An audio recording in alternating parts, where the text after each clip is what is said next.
UCN राजधानी channel में आपका स्वागत है। मैं हूं ज्योतिषाचार्य आनंद। जैसे कि हम आपके साथ नित्य प्रतिदिन अपने कार्यक्रम भव्य किस्मत सवारी के साथ नित्य प्रतिदिन उपस्थित होते हैं।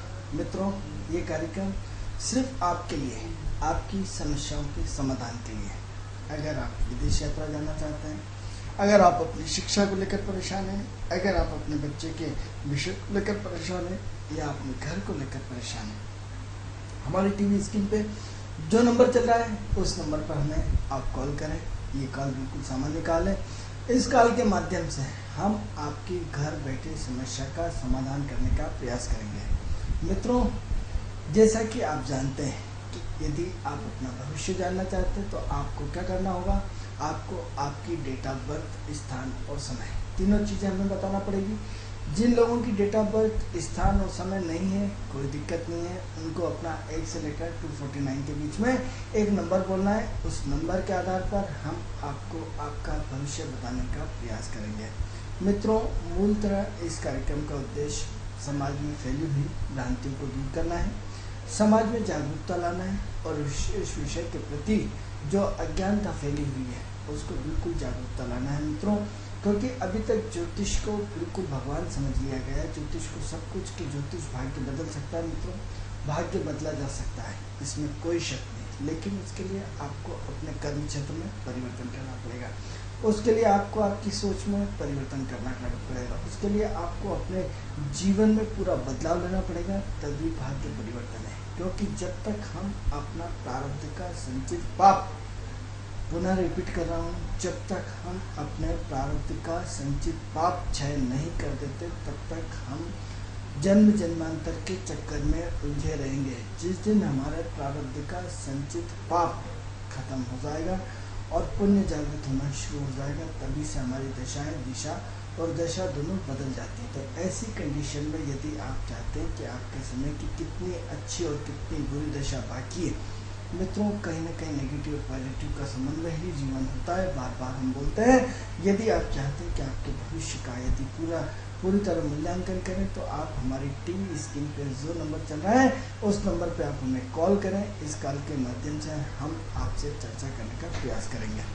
मित्रों, इस कार्यक्रम को आगे बढ़ाते हैं। जैसे कि हमारा विषय चल रहा है स्वास्थ्य। मित्रों, स्वास्थ्य के संबंध में हम आपको विभिन्न तरह से जागरूक कर रहे हैं। आज हमारी जो चर्चा है वो है आपको भौतिक स्तर पर जागरूक करना। हमारा जो विषय है आपको भौतिक स्तर पर पॉजिटिव सेंस में ले जाना, आपको पॉजिटिव वे में, क्योंकि शारीरिक, बौद्धिक और मानसिक ये तीनों अलग अलग तरह की अवस्था है। हम इस वक्त आपकी बौद्धिक विषय पर चर्चा कर रहे हैं। मित्रों, पुनः विषय को प्रारंभ करते हैं। जैसे हमने आपको कल भौतिक विषय पर हमने आपको ये बताया था कि सबसे पहले हम अपने आप को डिप्रेशन से बचाएं। हम अपने आप से क्या चाहते हैं, ये अपने आप से प्रश्न पूछें कि हम क्या हैं, हमारा उद्देश्य क्या है, हमारे उद्देश्य की अवस्था क्या है, हम किस दिशा में जा रहे हैं।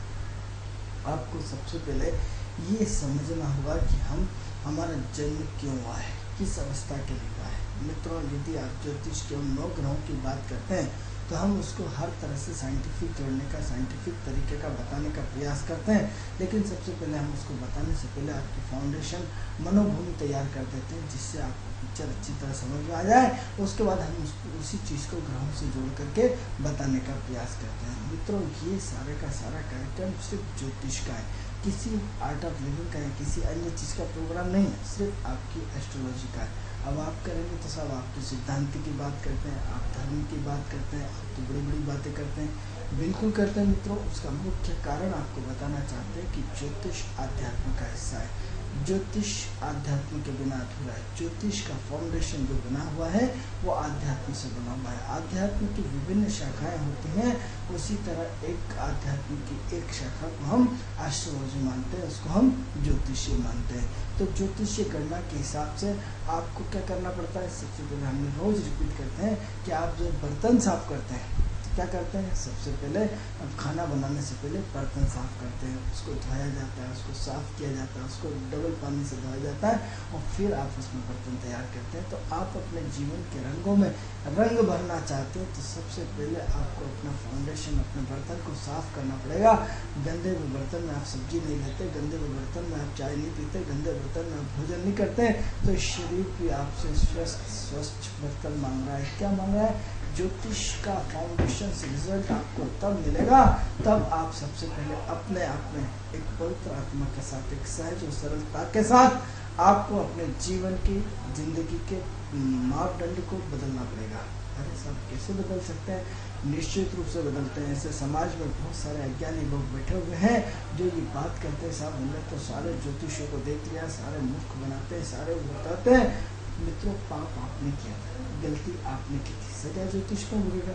अरे यदि आपने अपने पापों का क्षय जब तक नहीं करते साहब, आप कर्ज में डूब गए, आप परेशान हैं, हमने मान लिया बिल्कुल आप कर्ज में डूब गए, आप परेशान हैं, आप एक ज्योतिष के घर, कल दूसरे ज्योतिष के, परसों तीसरे ज्योतिष का, ज्योतिषों का चक्कर लगा के आप परेशान हो गए। अंततः आपने ये रिजल्ट मान लिया कि ज्योतिष सब मुख्य बनाते हैं, कोई कब तारीख बताता है, कोई कब बताता है, कब क्या बताता है, कब क्या बताता है।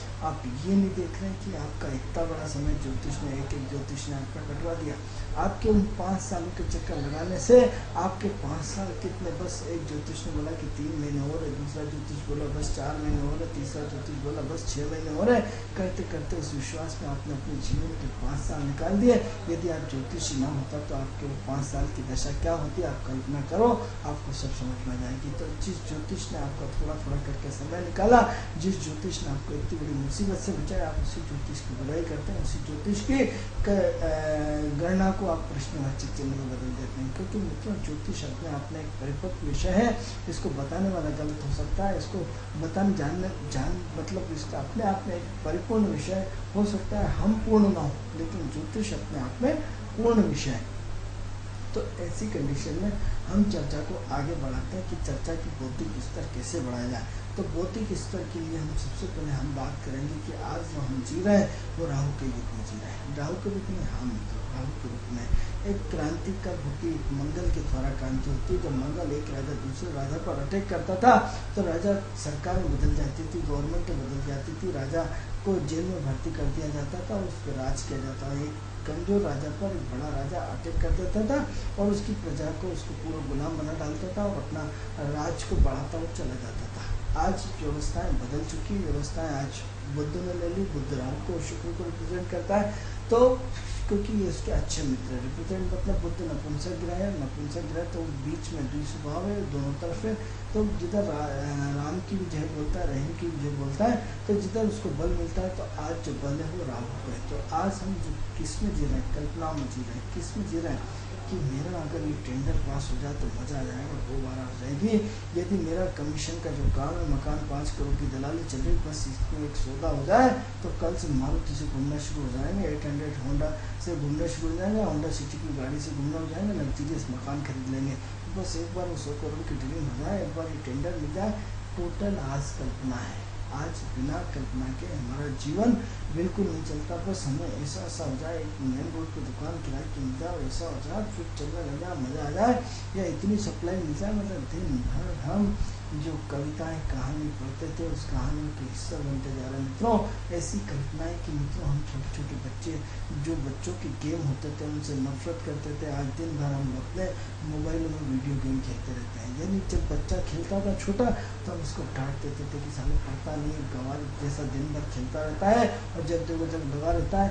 आज हम देखते हैं कि बड़े से बड़े व्यक्ति दिन भर मोबाइल के गेम में इतना लिप्त हो चुका है कि अपने समय और पूरी एनर्जी को उस गेम में दिन भर मोबाइल में टिक टिक टिक टिक टिक टिक करते रहते हैं। यानी क्या हुआ, समय की अवस्था देखिए। राहु ने अपने चारों तरफ से पूरे ब्रह्मांड को घेर रखा है। राहु ने चारों तरफ से इस स्थिति को इतना खतरनाक घेर रखा है कि जिसकी सोच भी नहीं सकते। तो ऐसी कंडीशन में आपको अपने जीवन में परिवर्तन लाना पड़ेगा, अपनी सोच को बदलना पड़ेगा, अपने कर्म क्षेत्र को बदलना पड़ेगा, अपने कार्य करने की शैली को बदलना पड़ेगा, अपने फर्ज को बदलना पड़ेगा। यानी क्या है कि हम जो कुछ हैं हम राहु से जुड़े हुए हैं।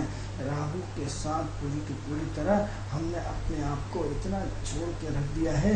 राहु ने हमें चारों तरफ से गिरफ्त में ले लिया। गिरफ्त में ले लिया, हाँ मित्रों, राहु ने हमें चारों तरफ से गिरफ्त में ले लिया। टोटल हम कल्पनाओं में जीते हैं, टोटल हम भाव अज्ञानता में जीते हैं, टोटल हम डर के कारण जीते हैं। डर के कारण, हाँ मित्रों, ऐसा डर जो हमें भविष्य को सताने लगा है कि कल मेरा भविष्य क्या होगा, कल मेरा भविष्य क्या होगा। आज इस विषय को लेकर के आज अपनी नींद खराब कर देते हैं, आज अपना चैन खराब कर देते हैं, आज अपने आप को दुखी कर बैठते हैं। आज का दिन पूरी तरह हम अपने आप को बर्बाद करते हैं। क्या आप जानते हैं कि भविष्य क्या होता है मित्रों? जो आज हमारी एक्टिविटी होती है, जो हमारी एक्टिविटी का फ्लो होता है, वो हमारा कल का भविष्य बनता है। कल का भविष्य मतलब जो आज हमारा बोया हुआ बीज है वो कल हमें भविष्य के रूप में नजर आता है। अब ये नेगेटिव भी हो सकता है और पॉजिटिव भी हो सकता है। तो आज हमने क्या बोया? निराशा बोई। आज हमने क्या बोया? डर बोया। आज हमने क्या बोया? अज्ञानता बोई। आज हमने क्या हुआ कि साहब कल मेरा भविष्य क्या होगा। आज हमने क्या बोया? आज हमने अपनी कल्पनाओं में अपने आप को घेर के रख डाला, कल्पनाओं में अपने आप को निचोड़ के रख डाला। अरे साहब हम तो पूरी तरह सब्जेक्ट से भटक गए हैं, साहब हम तो पूरी तरह अज्ञान। मित्रों, हम बिल्कुल नहीं भटके हैं। हम इस ब्रह्मांड के राहु की बात कर रहे हैं जिसने हमें चारों तरफ से गिरफ्त में ले लिया। राहु किससे डरता है? राहु अपने एंटी ग्रुप से डरता है। एंटी ग्रुप, हाँ मित्र, एंटी ग्रुप क्या है? एंटी ग्रुप रात दिन से डरती है, दिन रात से डरता है। जैसे ही शाम होना शुरू हो जाती है, रात का वर्चस्व बढ़ जाता है, और जैसे ही रात के सुबह होने की होती है तो दिन का बढ़ना वर्चस्व हो जाता है। यानी एक दूसरे से रात और दिन डरते हैं कि अब मेरा अस्तित्व खत्म होने वाला है, अब मैं जाने वाला हूँ, अब मुझे अंधेरा खाने वाला है। फिर अंधेरा जैसे ही खत्म होता है, सुबह होती है, तो फिर वो अपने अस्तित्व के बारे में होता है कि अब सुबह होगी, सुबह मुझे खा जाएगा, अब मेरा अस्तित्व खत्म हो जाएगा। यानी दोनों जीवन भर एक दूसरे के अस्तित्व की लड़ाई लड़ते हैं, एक दूसरे के अस्तित्व के लिए संघर्ष करते हैं। मित्रों, सच्चाई है कि कोई किसी का अस्तित्व खत्म नहीं करता, कोई किसी का अस्तित्व नहीं मिटाता, क्योंकि समय के साथ प्रकृति में जो रात और दिन का तालमेल बिठाया है, रात को दिन होना पड़ेगा, दिन को रात होना पड़ेगा, रात को दिन में समावेश होना पड़ेगा, दिन को रात में समावेश होना पड़ेगा। दो चीज़ों का मिलन ही प्रकृति का मिलन होता है। तो एक जिससे हम क्या करते हैं, इसलिए हमने त्रिकाल संध्या की प्रवचन, त्रिकाल संध्या का नियम है। यानी त्रिकाल संध्या, हाँ मित्रों, ठीक 3 बजे त्रिकाल संध्या, ठीक शाम की गोधूली बेला जिसे हम कहते हैं, शाम की 6 बजे की अवस्था गोधूली बेला, यानी ठीक जो 12 से 12 का पाठ एक संध्या का मेला।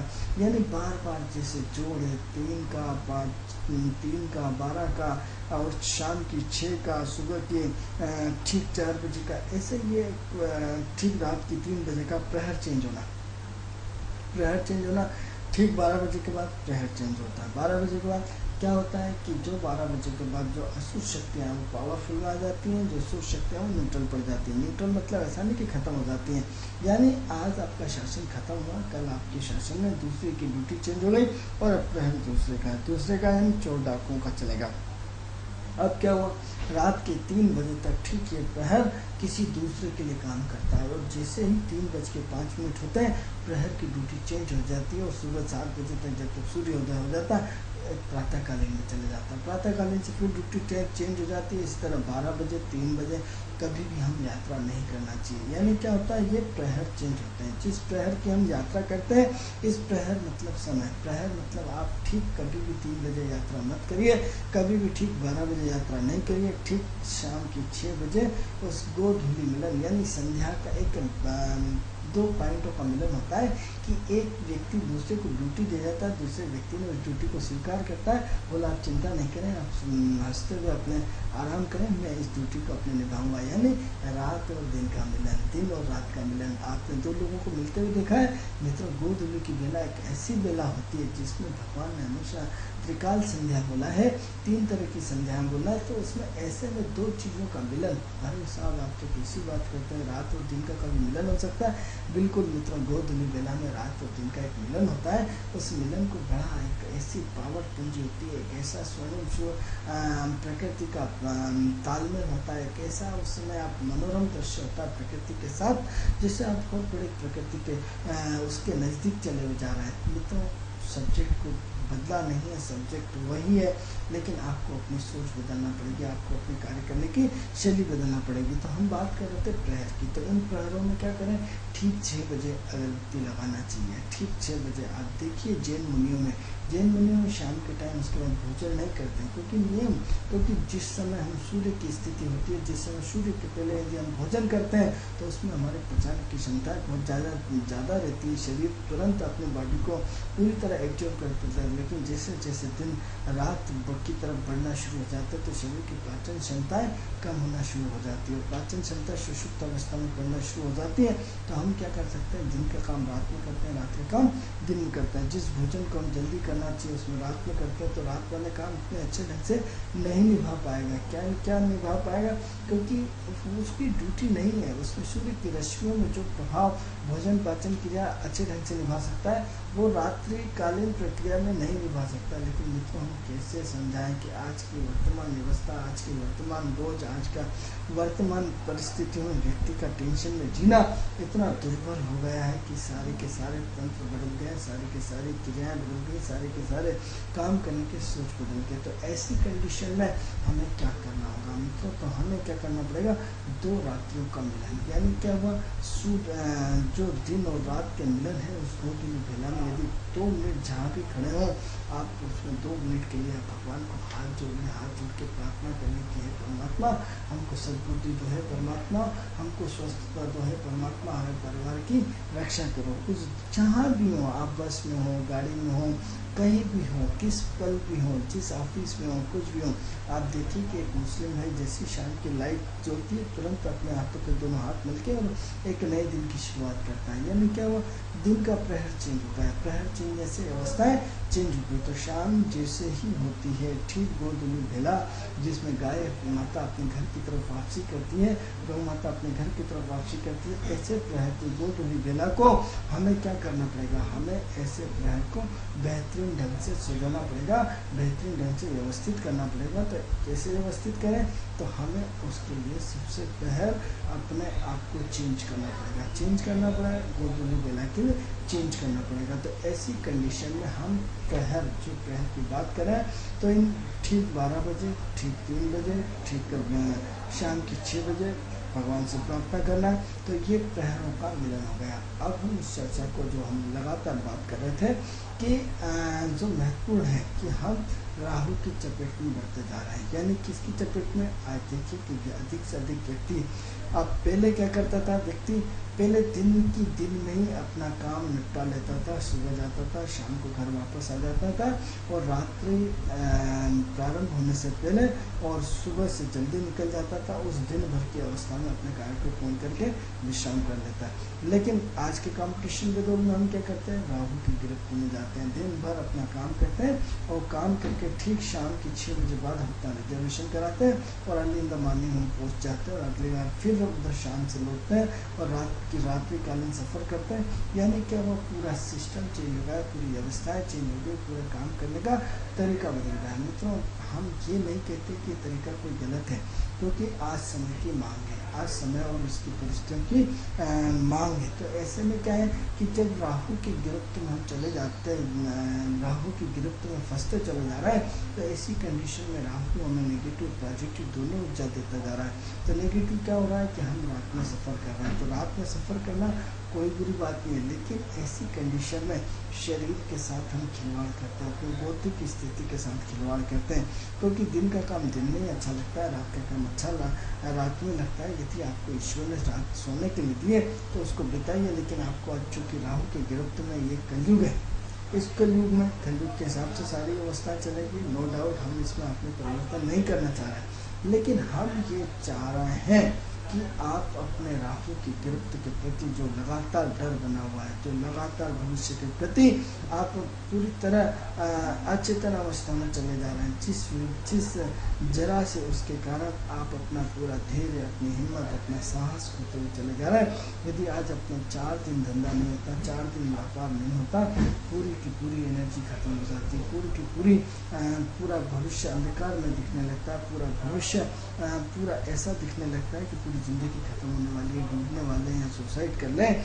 मित्रों, ये राहु और केतु का दौर है, इसमें अप एंड डाउन होने में जरा सा भी टाइम नहीं लगता। कब आप ऊपर चढ़ जाते हैं, कब आप नीचे गिर जाते हैं, फिर कब ऊपर चढ़ जाते हैं, कब आप नीचे गिर जाते हैं। जब आपके लगातार काम होने शुरू हो जाते हैं, आप प्रसन्नता के शिखर तक होते हैं, और जिस दिन आपके डाउनफॉल आते हैं, फिर आप बिल्कुल धरातल के उस पाताल में होते हैं जिसकी कोई कल्पना भी नहीं कर सकता। तो ऐसी कंडीशन में आपको आपके जीने का अंदाज पूरी तरह भिन्न होता जा रहा है। आपकी अपने राहु की गिरफ्त इतनी मजबूत होती जा रही कि हम कल अपने भविष्य के प्रति खतरनाक रूप से चिंतित हैं। हम अपने भविष्य के प्रति इतने ज़्यादा चिंतित हो गए हैं कि हमें समझ में नहीं आता है कि हम क्या करें, हम किस दिशा में जाएं। इस वक्त क्या होता है मित्रों कि कोई हमें एडवाइस देने वाला नहीं होता, कोई हमारा आगे पीछे नहीं होता, कोई किसी का साथी नहीं होता, कोई 2 रुपये किसी को देने को तैयार नहीं होता। ऐसी कंडीशन में सिर्फ आपका ईश्वर मालिक होता है, और ईश्वर मालिक होता है तो आप सिर्फ उसके सहारे की हे राम अब बचाना। यदि राम का सहारा हमने पहले लिया होता, यदि कृष्ण का सहारा पहले ही लिया होता, यदि कृष्ण क्या है, राम क्या है, एक डिसिप्लिन है, एक सिद्धांत है। क्योंकि मित्रों यदि आपको राहु की गिरफ्त से बचना पड़ेगा तो हम किससे मुकाबला करना होगा। आप जानते हैं हर व्यक्ति किससे डरता है, अपने विरोधियों से, विपक्ष से। आज सरकार जिसकी बनती है, बीजेपी वाले कांग्रेस से डरते हैं, कांग्रेस वाले बीजेपी से डरते हैं। हम जैसे रात दिन से डरता है, दिन रात से डरता है, स्त्री पुरुष से डरती है, पुरुष स्त्री से डरता है, नेगेटिव पॉजिटिव से डरता है, पॉजिटिव नेगेटिव से डरता है। यानी सब एक दूसरे के प्रति शंकाग्रस्त होते जा रहा है। शंकाग्रस्त बिल्कुल मित्रों इतनी शंकास्पद स्थिति में होते जा रहा है कि हम एक दूसरे के प्रति अपना विश्वास खोते हुए चले जा रहे हैं। तो ऐसी कंडीशन में क्या करना चाहिए, हमें राहु को कैसे बैलेंस करें। तो राहु को बैलेंस किससे होता है, तो राहु का जो ग्रुप है, राहु किसमें, तामसिक ग्रह। तो हमें क्या करना पड़ेगा, हमें तामसिक ग्रह को सात्विक ग्रह के पोटेंशियल से बैलेंस बनाना पड़ेगा, बैलेंस बनाना पड़ेगा। मित्रों यही सबसे बड़ा उपाय है, जिस उपाय के लिए यदि आप हमारा ज्योतिष का जरा सा भी कार्यक्रम सुनते हो, यदि समझ में आता हो, तो राहु का अपोजिशन ग्रुप इसका गुरु है। गुरु क्या करता है, सिद्धांत देता है, सिद्धांत देता है। हमने क्या करा, आप अपने सिद्धांत से उठिए, सिद्धांत से चलिए, सिद्धांत को अपने जीवन का शस्त्र बना लीजिए, सिद्धांत को अपने नियम कानून कायदे का अस्त्र बना लीजिए। यानी क्या होगा, डिसिप्लिन हो जाइए। डिसिप्लिन हो जाएंगे। राहु सबसे पहले किसको पकड़ता है, जो गलत मार्ग पे चलते हैं। राहु सबसे पहले किसको परेशान करता है, जो अपने जीवन में अनियमित होते हैं। राहु सबसे पहले किसको पकड़ता है, जो अपने धर्म और संस्कार और संस्कृति को छोड़ करके दूसरे अपने गलत चीज़ों का व्यवहार करते हैं, गलत चीज़ों पे अपने मूलभूत सिद्धांत को रखते हैं। तो ऐसी कंडीशन में आपको क्या करना पड़ेगा, आपको राहु से लड़ने के लिए आपको सृजनकारी शक्तियों को उपयोग करना पड़ेगा। सृजनकारी शक्तियाँ, हाँ मित्रों, सृजनकारी शक्तियाँ, सृजन क्या है, क्या होता था कि जब असुरों की शक्तियाँ बढ़ी, यानी राहु तो महापापी भी कहलाता है। राहु एक व्यक्ति के दोनों रूप होते हैं, एक देवता का भी रूप होता है, एक दानव का भी रूप होता है। तो क्या हुआ कि जब राहु का शस्त्र आज से नहीं चला है, आदि अनादि तंत्र से चला रहा है, तो जब भी इस धरती पर पाप में राहु का अत्याचार बढ़ा तो भगवान ने जन्म लिया। भगवान क्या है, भगवान एक सिद्धांत का नाम है।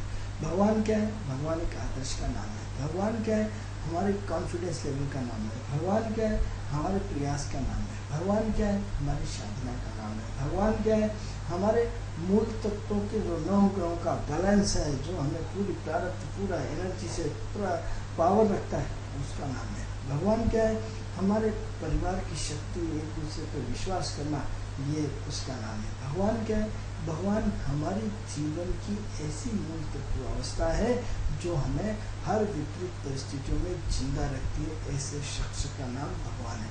अब भगवान को महसूस कर सकते हो, अरे सब भगवान तो आज तक किसी ने नहीं देखा, लेकिन हम उसको पावर के रूप में देख सकते हैं। सकते हैं, एनर्जी के रूप में दे सकते हैं, निद्रा के रूप में दे सकते हैं।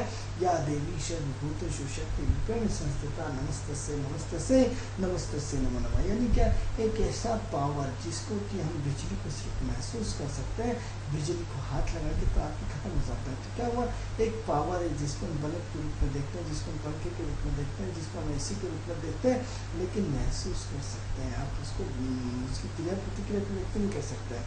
तो एक ऐसा सिस्टम जो प्रकृति के तंत्र को चलाता है उसको हम भगवान कहते हैं। तो क्या करते हैं, डिसिप्लिन को भगवान कहते हैं। हम कहते हैं आप मत जाइए मंदिर, मत लगाइए अगरबत्ती, मत लगाइए भोग, लेकिन ऐसे तंत्र को शामिल कर लीजिए जो आपके नियम और सिद्धांत की एक ताकत बन के आ जाए। ताकत बन के आ जाए मित्रों, इतिहास गवाह है, इतिहास गवाह है। यानी जब भी पृथ्वी पे राक्षसों ने अत्याचार किए, असुरों ने अत्याचार किए, तब एक शक्ति का उदय है। वो शक्ति का उदय शक्ति के रूप में हुआ, माँ भगवती के रूप में हुआ, भगवान गणेश के रूप में हुआ, या शिव पार्वती के रूप में हुआ, या कृष्ण के रूप में हुआ, या राम के रूप में हुआ, या बावन अवतार के रूप में हुआ, या फिर जितने भी छोटे छोटे महापुरुष हुए, चाहे वो सूरदास, कबीरदास, हरिदास, तुलसीदास, या जितने भी रस खान, या जितने भी पवित्र आत्मा हुई है, ये सब, ये सारे के सारे देव आत्माओं ने कहीं न कहीं युग परिवर्तन करने में साधना की, सहायता की। क्यों, किसके माध्यम से, एक ऐसी साधना के माध्यम से जिसकी की कल्पना भी नहीं कर सकते। तो ऐसी कंडीशन में आपको क्या करना पड़ेगा, ऐसी कंडीशन में आपको क्या करना पड़ेगा, ऐसी कंडीशन में आपको अपने धर्म तंत्र को मजबूत करना पड़ेगा, अपने धर्म तंत्र की आस्थाओं को मजबूत करना पड़ेगा, आपको किसी संबल से जुड़ना पड़ेगा, आपको प्रकृति के नियमों का पालन करना पड़ेगा। क्योंकि राहु प्रकृति है और प्रकृति का बड़ा विस्फोट किससे होगा, सिद्धांत से होगा, आदर्श होगा, नियम से होगा, कानून से होगा, एक ऐसी सत्ता से होगा जिसके माध्यम से आप अपने जीवन में परिवर्तन ला सकें, अपने जीवन में सोच में बदलाव ला सकें। तो ये बदलाव तभी संभव है जब हम राहु को कंट्रोल करें। राहु को कंट्रोल कैसे करें, क्योंकि राहु निरंतर, राहु क्या है, टीवी है, राहु क्या है, मोबाइल है, राहु क्या है, संचार क्रांति है, राहु क्या है, इंटरनेट है। हम क्या करते हैं कि हर गंदी चीज़ को हम तुरंत पकड़ लेते हैं, अच्छी चीज़ को पकड़ने में हमें वर्षों लग जाते हैं, बुरी चीज़ को पकड़ने में हमें तुरंत लगता है। आप देखिए आज पहले कितने दर्शकों, हेलो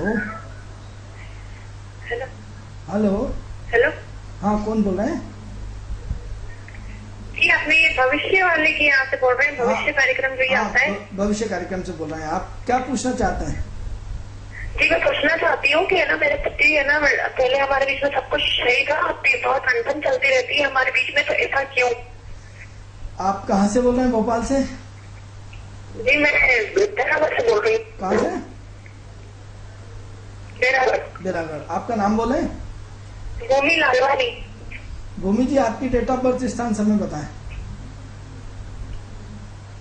जी क्या बताऊं? आपकी डेट ऑफ बर्थ, स्थान, समय। 8 दिसंबर 87। 8 दिसंबर 87। 8 दिसंबर 1987। समय बताइए। समय दोपहर का है 3 साढ़े 3 बजे का।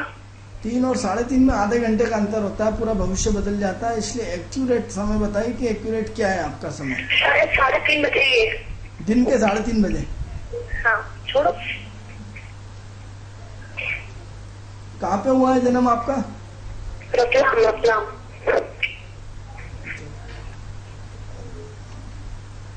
क्या जानना चाहते हैं आप? यही कि हमारे बीच में इतनी प्रॉब्लम्स क्यों है? क्या प्रॉब्लम चल रही है आपके हस्बैंड से आपकी? यही थोड़ा बहुत झगड़ा रहते हैं और ना बात नहीं करना एक दूसरे से, थोड़ी थोड़ी बात पे बहुत ज्यादा बात बढ़ जाना। चलिए, आपके हस्बैंड क्या करते हैं? वो जॉब करती। चलिए, तो भूमि जी आप हमारे टीवी स्क्रीन पे कार्यक्रम देख लीजिए, हम आपके भविष्य के बारे में बता रहे हैं। ठीक। भूमि जी 8/12/1987 दोपहर 3:30 रतलाम आपकी डेट ऑफ बर्थ है। तो भूमि जी, हम आपके भविष्य के बारे में बताना चाहते हैं। आप हमारे कार्यक्रम से जुड़े, इसके लिए आपको धन्यवाद। आपने हमारा कार्यक्रम आपको कैसा लगता है? यदि अच्छा लगता है तो निश्चित रूप से हमें बताइएगा। हम आपके भविष्य के बारे में बताना चाहते हैं। मित्रों, यदि भूमि जी थोड़ा सा अपने इर्द गिर्द थोड़ा सा अपना रिसर्च करें और ऐसे 20 परिवारों को लें जो पति पत्नी आपकी उम्र के हैं, आप देखेंगे अपने सबसे पहले अपने परिवार के उस पर रिसर्च करिए। अपने चाचा, काका, बाबा, अड़ोसी पड़ोसी, रहने वाले सब जितने भी आपकी बहनें हैं, आपके सस, जितने भी मिलने जुलने वाले सबके पतियों की और पत्नियों की उनकी क्या स्थिति है। ऐसे कोई से पति पत्नी नहीं है जिसमें लड़ाई न होती हो, इसमें भेजबाजी ना होती हो, जिसमें छोटी छोटी चीज़ों पर गुस्सा ना होता हो। सबसे पहले हम प्रकृति का बार बार मूल तत्व आपको समझाने की कोशिश करते हैं, आप समझते बिल्कुल नहीं है। प्रकृति भूमि जी आपके बारे में बता रहे हैं, थोड़ा सा हम आपको भूमिका बताना चाहते हैं, थोड़ा सा समझाना चाहते हैं, थोड़ा सा आपको अच्छे ढंग से पूरा ये समझा दें तो आपको बहुत अच्छी चीज़ समझ में आएगी। मित्रों, हमें जिससे प्रेम होता है उसी से हमें शिकायत होती है, जिससे हमें लड़ाई होती है उसी से हमें प्रेम होता है। ऐसा नहीं कि प्रेम किसी और से और दर्द किसी और से, प्रेम किसी और से, लड़ाई किसी और से। जिससे हमें शिकायत होती है उसी से हमें प्रेम होता है। हम सबसे पहले अपनों से शिकायत करते हैं, अपनों से प्रेम करते हैं, नंबर 1 बात। दूसरी बात, जिस पति पत्नी में यदि लड़ाई झगड़े नहीं होते हैं, फिर नोट कर लीजिए कि जिस पति पत्नी में वैचारिक मतभेद नहीं होते हैं वो दोनों पति पत्नी 99% डिफॉल्टर होते हैं। डिफॉल्टर मतलब निश्चित रूप से डिफॉल्टर, क्योंकि एक दूसरे को सिर्फ कॉपरेट करता है।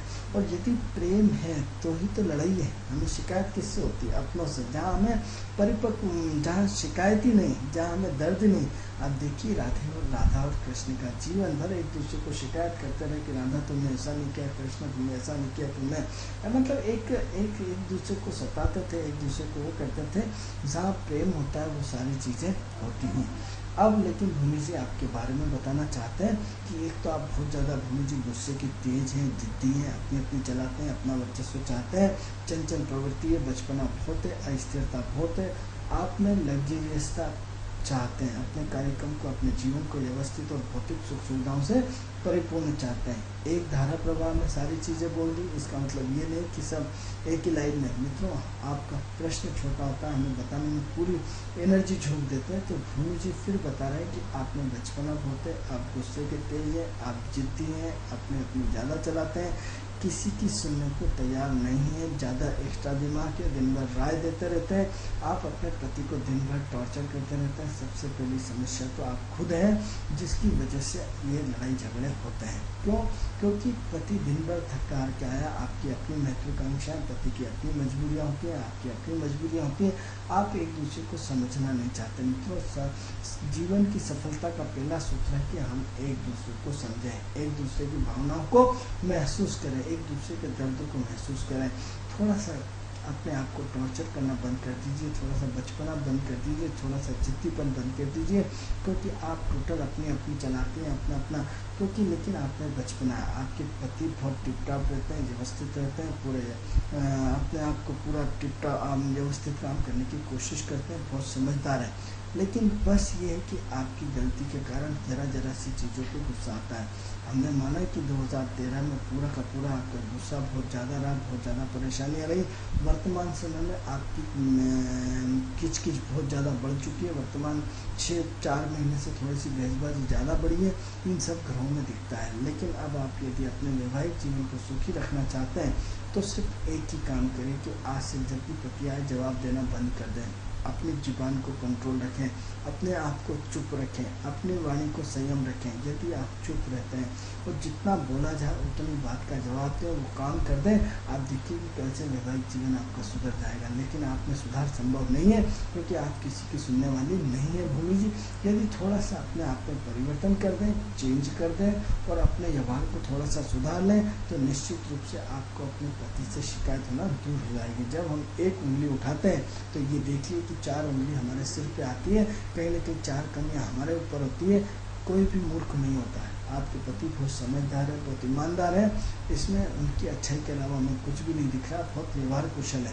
लेकिन आपकी किचकिच क्योंकि समय पे खाना न देना, समय पे सारी व्यवस्था न करना, ना वो साफ सुथरा घर न रख पाना, या अपनी टीवी देख रहे हैं, अपनी माँ से बात कर रहे हैं, अपने आप अड़ोसी पड़ोसी बात कर रहे हैं, अपनी सहेलियों से बात कर रहे हैं, पति थका आ रहा है, निगाह दे रहे हैं, तो आप उसके अनुरूप अपने आप को ढाल लीजिए।